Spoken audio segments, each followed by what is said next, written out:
Keď ľudia alebo zvieratá prídu do nového prostredia, snažia sa prispôsobiť okoliu. Podobne sa prispôsobujú aj hlásky v reči. Aby bola reč plynulá, v slove sa vždy dobre poobzerajú, koho majú za suseda a presne vedia kedy a ako sa majú prispôsobiť. Volá sa to znelostná asimilácia, spodobovanie. Pri spodobovaní sa hláska pripodobňuje k nasledujúcej hláske. Vďaka nemu máme v slovenčine splývavú výslovnosť. To znamená, že v slove napíšeme určitú hlásku, ale vyslovíme inú hlásku. Napríklad všetci píšeme v, ale vyslovujeme f. Babka píšeme b, ale vyslovujeme p. Rozpáliť píšeme z, ale vyslovujeme s. Podľa znelosti delíme hlásky na znelé a neznelé. Párové tvoria dvojicu. BP, DT, DČ, DZC, DŽ, GK, HH, ZS, ŽŠ, VF. To sú tie dvojice. Nepárové nemajú pár.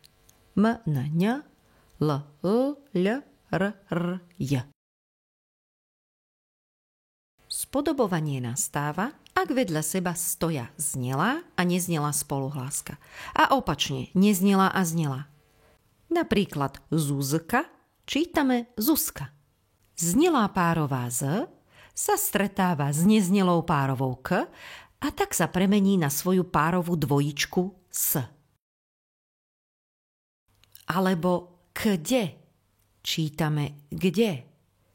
Neznelá párová K sa pri stretnutí so znelou párovou D premení na svoju znelú párovú dvojičku G.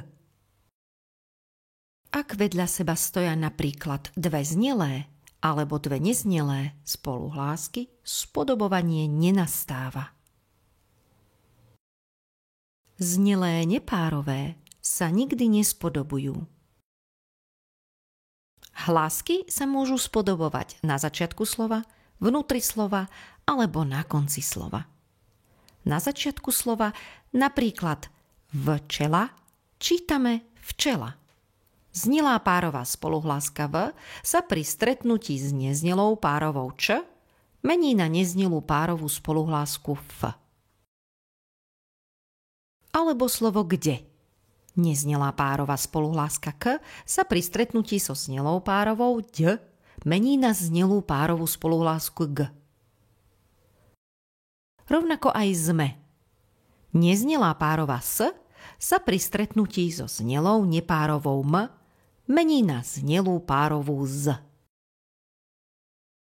S predponami je to jednoduché. Všetky predpony sa končia na znelú spoluhlásku. Tá sa vždy spodobuje na neznelú spoluhlásku. Napríklad podpálil. D je znelá párová, P je neznelá párová a tak sa prvá z nich D zmení na svoj neznelý pár T. Vnútri slova. Slovo blízky vyslovujeme s, z je totiž znelá párová, k je neznelá párová a tak sa prvá z nich z zmení na svoj neznelý pár s. Slovo nikdy. K je neznelá párová, D je znelá párová. Tak sa prvá z nich K mení vo výslovnosti na znelú párovú G. V slove vráťme sa stretáva neznelá párová Ť a znelá nepárová M. Neznelá párová Ť sa mení na znelú párovú D. Na konci slova pred prestávkou sa vždy spodobuje znelá párová spoluhláska na neznelú párovú spoluhlásku.